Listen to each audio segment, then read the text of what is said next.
Hello, kindergartners. Mrs. Tiric here. I am going to read for you the story Sleeping Beauty today. I hope you enjoy it.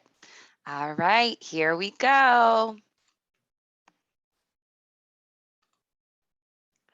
Once upon a time, there lived a good king and a queen who was as gentle as she was beautiful. They loved each other dearly and ruled together over a peaceful kingdom. Still, they were very sad, for they did not have a child. They longed for a son or daughter more than anything in the world. The queen grew sadder and sadder and could think of nothing else until one day she went to bathe in the cool water of the fountain, when a frog suddenly jumped out and sat at the edge gazing at her. "You shall have your wish," he croaked. "This very time next year, when the briar rose begins to flower, a living rosebud shall blossom for you." And the next year, just at that time of the roses, the queen had a little baby daughter, just as the frog had said, and they named the baby Briar Rose. To celebrate, the king ordered a great feast and invited everyone he knew, including kings and queens from lands near and far, as well as dozens of princes and princesses. But the most honored guest of all were the fairies, for each of them would give a magical gift to little Briar Rose. There were 13 fairies in the kingdom, but the king only had 12 gold plates. The king did not want to anger one of the fairies by giving her a wooden plate. So he sent out 12 invitations to the fairies and planned to send the 13th after he ordered his craftsmen to make one more gold plate. But in all the hustle and bustle of preparing for the great feast, the king quite lost track of what he had planned to do and soon forgot the matter entirely. The feast day came. The guests arrived, all dressed in jewels and velvet. The bells rang out, and the fairies stood and around the cradle to give their gifts to Briar Rose.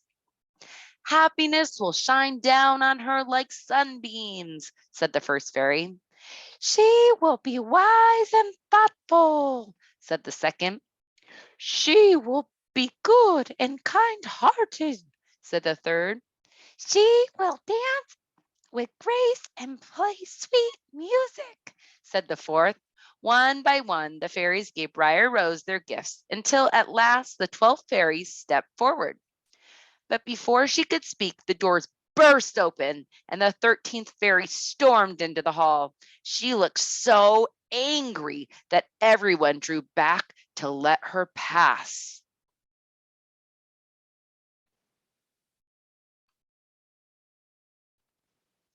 The fairy went straight to the baby's cradle and shrieked, "You shall have my gift, Briar Rose, though I was not invited to the feast. When you are 15 years old, you shall prick your finger on the spindle of a spinning wheel and fall down dead." Then she cast an evil look all around and flew out of the window. Everyone stood wide-eyed and silent except for the 12th fairy, who said, "Don't be afraid. I still have my gift to give. I cannot undo what has been done, but I can soften the evil. My gift is this: the Princess Briar Rose will not die when she pricks her finger on the spindle. Instead, she will fall into a deep sleep that will last 100 years." The king was so anxious to guard his dear child that he sent 100 men to gather all the spinning wheels in the kingdom. He piled the spinning wheels in the courtyard, burned them to ashes, and said, "From this day forth, no one in the kingdom may have a spinning wheel.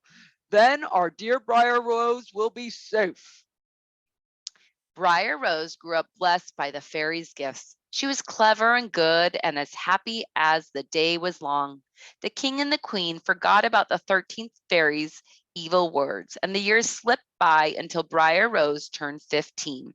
Not long after her 15th birthday, Briar Rose was wandering about the castle while the king and queen were away in the countryside. She wandered from room to room until she came to an old tower. Curious, she climbed the narrow, winding staircase to the small door at the top.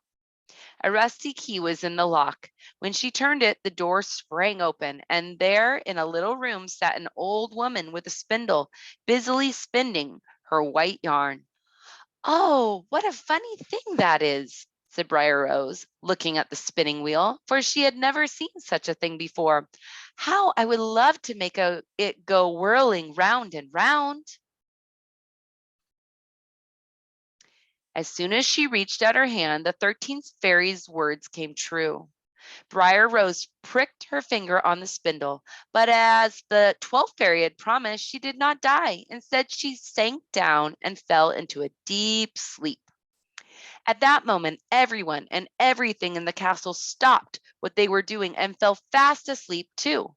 The king and queen, who had just returned and were walking through the hall, sank down into two soft chairs, and the king, it must have it must have been admitted, began to snore rather loudly.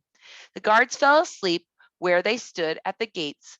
The cook in the kitchen, who was just preparing to dip her ladle into a steaming pot of soup, went fast asleep with her hands still in the air. As for the cat, she was already fast asleep, as usual, by the kitchen fire.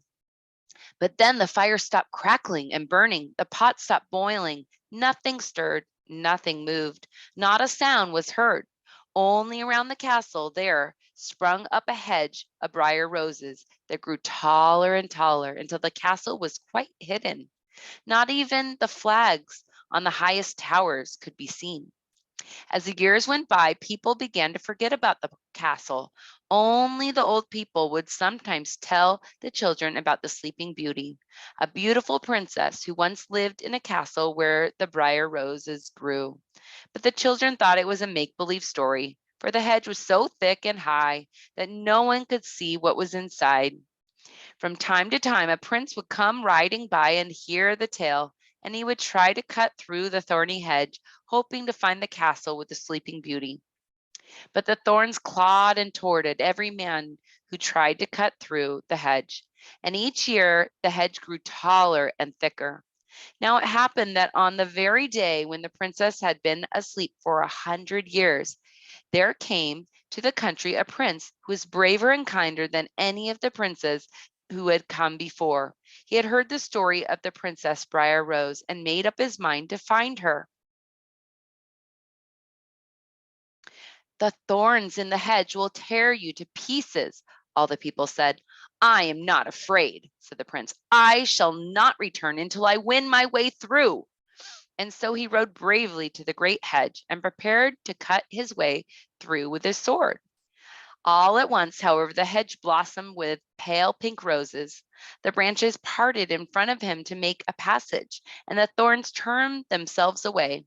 He walked along a grassy avenue until he came to the edge of the castle. Not a sound broke the stillness, not a leaf whispered in the breeze. The prince walked past the guards who still stood asleep on their feet.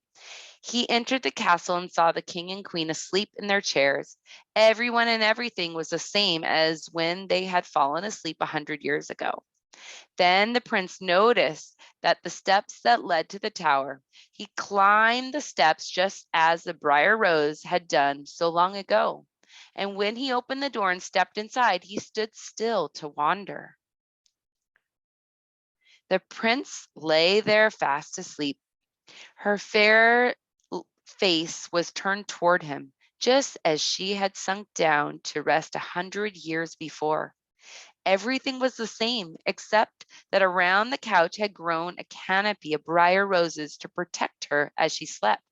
The flowers perfumed the air, and the sharp thorns guarded her from harm.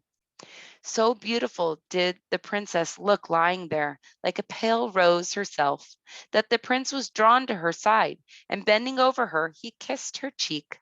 The princess's eyelids quivered and opened. She looked up and gave a little gasp of joy.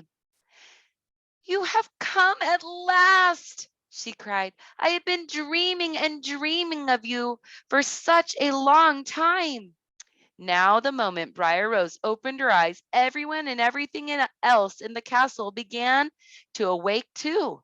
The king and the queen arose and walked down the hall. The guards shook themselves and stood straight at their posts. The horses chewed their hay. The pigeons strutted about on the roof.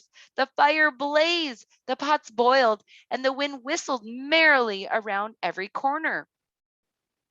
Even the cat stood to stretch and yawn before curling herself back up for another nap by the fire.